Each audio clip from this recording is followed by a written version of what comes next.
E aí, alunos do sexto ano, tudo bem com vocês? Estamos aí mais uma semana com os Planos de Estudos Tutorados de Minas Gerais, os PETs. Esse, o PET volume 5. Não se esqueça aí de curtir esse vídeo, dê like nesse vídeo, se inscreva no canal. Essa semana aí a gente vai falar sobre a República Romana, a gente está na semana 3. Lembrando que a gente tem vídeo aqui todo domingo, então é só vocês irem seguindo a sequência aí e tem uma playlist no final aí com todos os vídeos do sexto ano. Beleza? Pegue seu caderno e vamos juntos fazer as atividades dessa semana. Pessoal, essa semana aí a gente vai direto para as atividades, ok? Na número 1 a gente tá falando o seguinte. Sobre a divisão social da República Romana, descreva abaixo as funções de cada grupo citado. Então a gente tem alguns grupos e está perguntando a função, né, de qual parte da sociedade, de qual aspecto da sociedade ele cuidava. Vamos lá, primeiro, o cônsul. O cônsul, ele exercia o comando militar, né? Então, comando aí do exército. O questor. O questor, ele era responsável por cobrar impostos, né? Então, os impostos que vão ser muito importantes aí para poder sustentar o governo, né? O censor se encarregava de contar a população, né? Daí vem a palavra censo, né? Que é a contagem da população, ok? O edil, responsável por fiscalizar o comércio e conduzir a cidade, né, como se fosse um prefeito, beleza? O pretor tinha a função de administrar a justiça, né, então ele aí cuidava das coisas relacionadas à justiça, à aplicação das leis, e o tribuno da plebe. Eram os representantes dos plebeus eleitos pelo conselho da plebe para o mandato de 1 ano, ok? Vocês lembram lá que a gente viu na última aula que a sociedade romana dividida aí entre patrícios, plebeus, clientes e escravos, né? Os patrícios, eles tinham mais poder, né? Eles é que controlavam a maioria dos cargos. A gente tinha os clientes, que eram aqueles que dependiam diretamente lá dos patrícios, e a gente tinha os plebeus, que era a maior parte da população, mas que não tinham muitos direitos. E embaixo de todo mundo a gente tinha os escravos. Vamos continuar com as atividades aí. Na número 2. De acordo com o texto estudado, quais eram as principais queixas dos plebeus quanto à sua participação nas tomadas de decisão na República Romana? Aí eu trouxe para vocês um trecho do próprio texto marcado, olha só.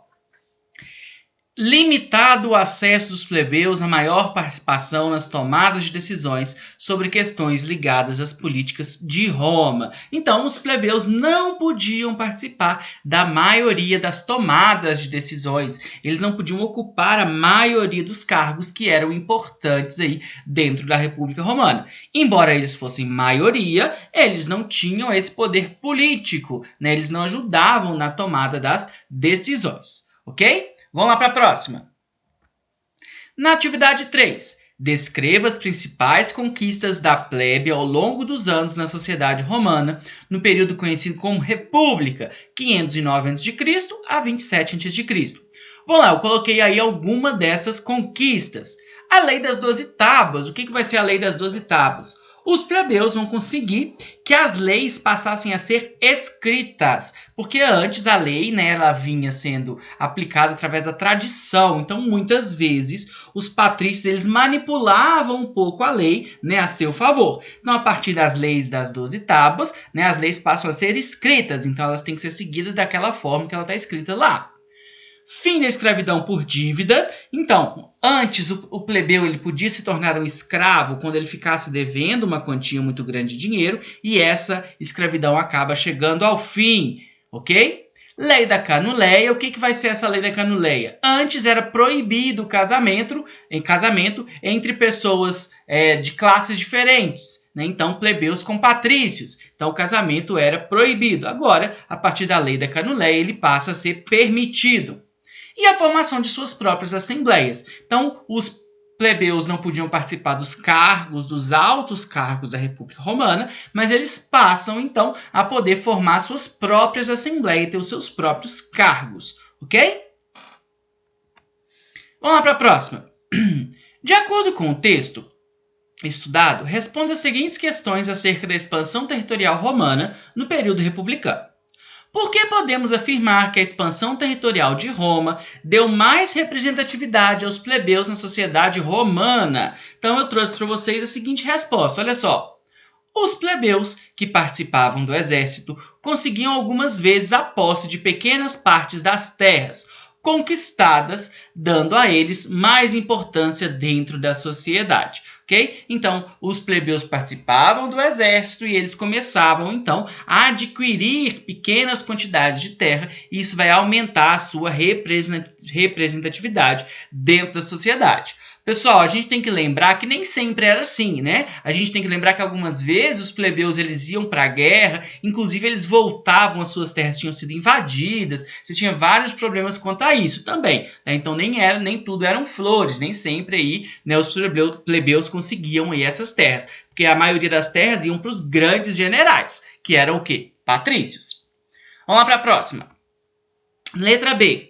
Por que os militares configuram-se como o grupo mais poderoso de Roma ao final do período republicano? Eu trouxe para vocês a resposta da seguinte forma, olha só.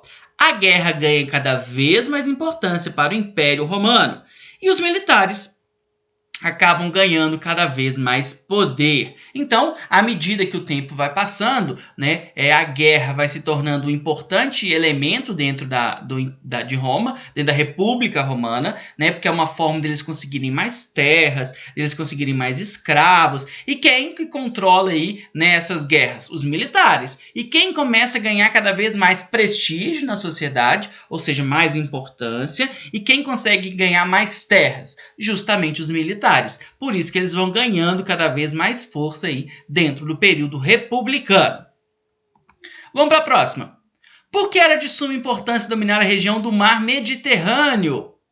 Por quê? Porque é uma região estratégica de ligação com diversas regiões, como a África e a Ásia. Então, o mar Mediterrâneo ali, ele serve como rota para você chegar a diferentes regiões e controlar o mar Mediterrâneo era controlar o acesso a essas regiões. Beleza?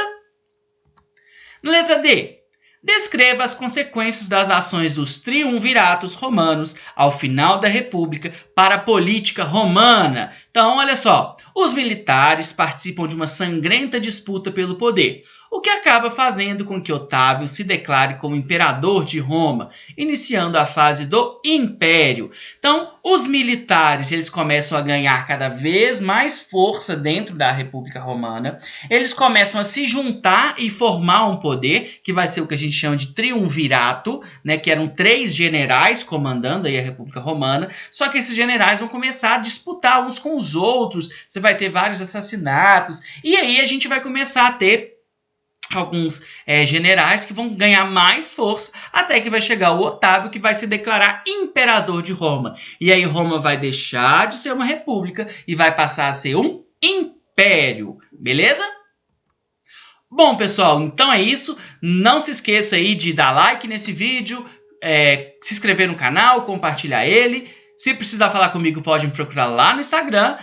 Muito obrigado, até a próxima. Valeu!